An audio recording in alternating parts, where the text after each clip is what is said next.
will discuss some properties related to the tangent of the circle. As in class 9th, you have learned many theorems related to the chords.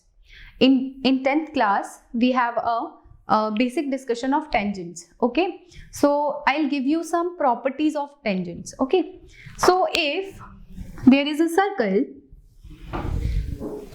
okay, having center O, okay, and there are some properties. This is number 1 is that only one tangent can pass through the circle at any given point.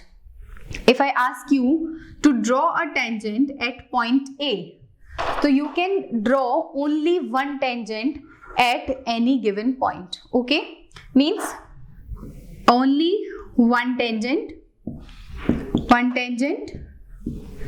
at any one point. Okay, this is my first property related to tangent.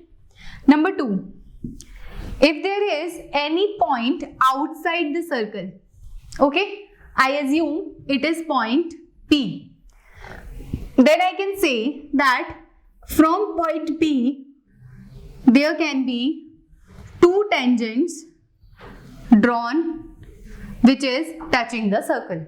Obviously these are tangents, so then it will be touching the circle. Means I mean to say that any point outside the circle, there can be two tangents passing through it. Okay, means any point outside the circle,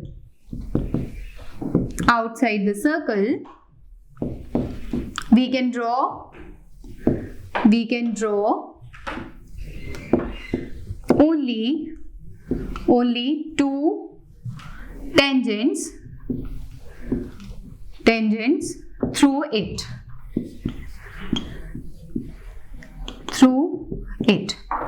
Clear? This is the second property.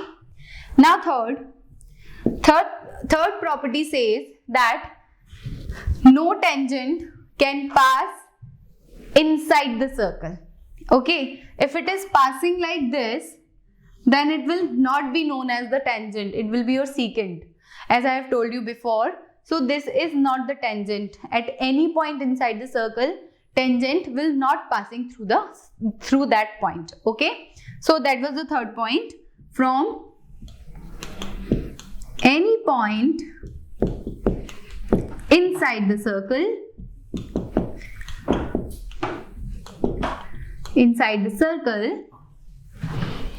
there will be no tangent passing through it. Okay, I hope you understand it. Now one more property is related to the theorem of the tangent. So you have to learn one very basic thing, that if I draw a line to the center, to the point at which the tangent is touching the circle. Okay, I'll give you a fair example of it. If it is a circle having center O, okay, and this is your tangent, this is my tangent, then if it is X and it is Y, clear, this is my tangent XY, and I will draw many lines to the tangent from the center. Clear? Let us assume that this is your line 1, line 2, line 3, line 4, line 5 and so on. Clear? There can be many lines because there are infinite points, so at each point there can be a line. So if I assume that there are these lines, then the shortest line from the center to the tangent, shortest line, okay, whose length is shortest among them all, will be perpendicular to the tangent. Clear? The line which is shortest will be perpendicular on the tangent. Clear? So this is one of the very important property that we will use in further questions. And we can also prove it, like if it is a theorem, so How can we prove it? We have to prove that there is a triangle ABC. Just assume that there is a triangle ABC. I took that one line and this one line. Now, just you can see that this line is going behind the circle. Okay? It is just coming outside the circle. It means it is more than, if I name it AC, it will be greater than R, because radius will not go outside the circle, right? And AB is what? AB is equals to R, because it is not going outside the circle.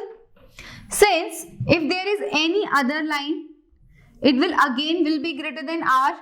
Let it will be D point. Then I can also write that AD will again greater than R. R means radius. So I can say any other line which is touching the tangent XY will be larger than the line AB. Hence, AB is my shortest line, and the shortest line is always perpendicular on the tangent. Hence, AB is the line which is perpendicular on the tangent XY. I can say AB is perpendicular on XY. Clear? I hope this is clear to everyone. Okay, so this is the one basic theorem of this chapter. Now, we will discuss the another one.